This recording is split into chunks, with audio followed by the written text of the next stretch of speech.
Ay, video pala. Hello guys, for today's video, tayo po ay magluluto ng lugaw dahil nag-cravings po tayo ng lugaw ngayon. So ito po, paano po yung proseso ng pagluto? Ito na nga po. So ito nga po guys, ang una natin ginawa ay ginisa na natin yung hinimay natin chicken breast. Nilagyan na natin yan ng paminta, patis. Ayan, tapos halu-haluin. Lagyan pa po natin ng konti para sure po na hindi po siya matabang. Ayan. Halu-haluin, mikos-mikos, mikos-mikos. Ayan. Bango, sarap. Ayan, so matatakam talaga kayo sa amoy nito. Amoy pa lang yun. Tapos sinunod na natin yung malagkit na bigas. Oo, malagkit na bigas. Yan po. Syempre, yung ginawa po natin sa malagkit na bigas ay binabad po natin, hugasan po muna natin. Tsaka po natin ilalagay sa ginisang chicken breast. Yan. Ayan, nahalo-haluin lang po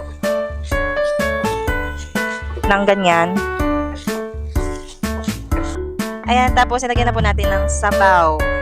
At hayaan lang pong kumulo. Lakasan na po natin ng konti yung apoy. Ayan. So, after 15 minutes, ito na nga po guys, medyo kumukulo na. Yan. Konting-konti na lang po maluluto na ang ating masarap na lugaw. Hello guys! Ito nga po pala yung naluto na nating lugaw. Ayan. So, napakasarap na ito guys. Ito natin. So, nilagyan na natin ng paminta. Ayan. Tapos, syempre, hindi mawawala ang kalamansi dahil partner po yan ng lugaw natin. And then, meron po tayong chili paste. So, sponsored lang po itong chili paste natin. Shout out po pala kay Ma'am Gemma Reyes po. So, tikman na natin yung chili paste niya. Kung gusto niyo po bumili sa kanya, ayun, i-message nyo lang po siya. So, konti lang po ilalagay natin kasi baka mamaya masyado siyang maanghang. Alam niyo na. Baka hindi natin makain yung ating lugaw sa sobrang anghang. So, syempre, hindi mawawala din dyan yung pandisan. So, partner yan ng lugaw. So, sa kultura ng Pilipino, talagang food lover tayo kasi. So, alam mo na, kailangan masarap lagi yung luto natin. Ayan, so, meron din po pala tayong kape. No? Kape pero hindi siya mainit. Iced coffee ang tawag dito. Yes. So, start na tayo, guys. Tikman na natin. Or hindi ko na binideo lahat kung paano yung proseso ng pagluto ng lugaw kasi baka mamaya makita nyo yung secret ingredient. Secret ingredient. Yung spell. So, yun, guys. Tikman na natin. Dami ko na natin. Alam ko, nagugutom na rin kayo. So, tikman natin.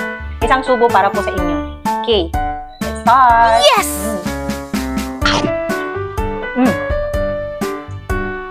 Sarap. Ay, nakalimutan pala natin lagyan ng kalamansi. Pero kahit walang kalamansi, masarap siya. In fairness. Yan. Yan, mekos lang natin. Haluin lang po natin. Sakto lang po yung yung chili paste na nilagay ko. Konti lang, pero maanghang na siya. Sulit siya.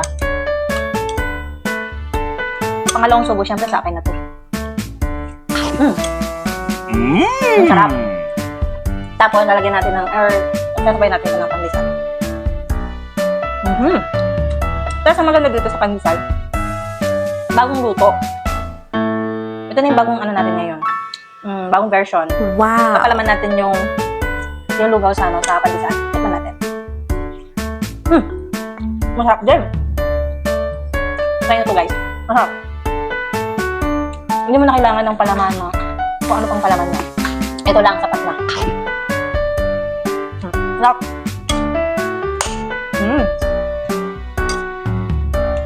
Ang sarap.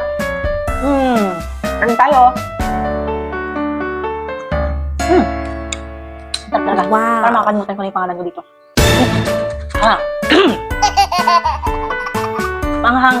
Manghang siya, pero sakto lang. Buti na lang talaga kung tila yung nilagay kong anghang. Yung chili paste. Para konti lang yung anghang niya.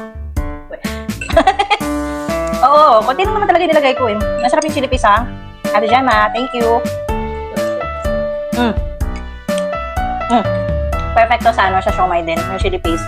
Grabe yung sarap. Tapos, syempre, titikman din natin yung iced coffee natin.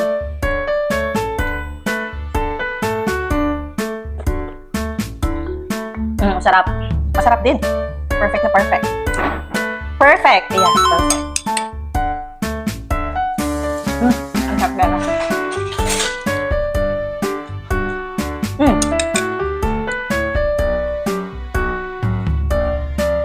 So, nakalimutan ko pala. Haluin yung kape. Kaya parang matabang. Siyempre. Masarap pero matabang. Ay, bago yun. So, yun. Thank you for watching, guys. Please like, share, and follow na rin po. Bye! God bless! Okay.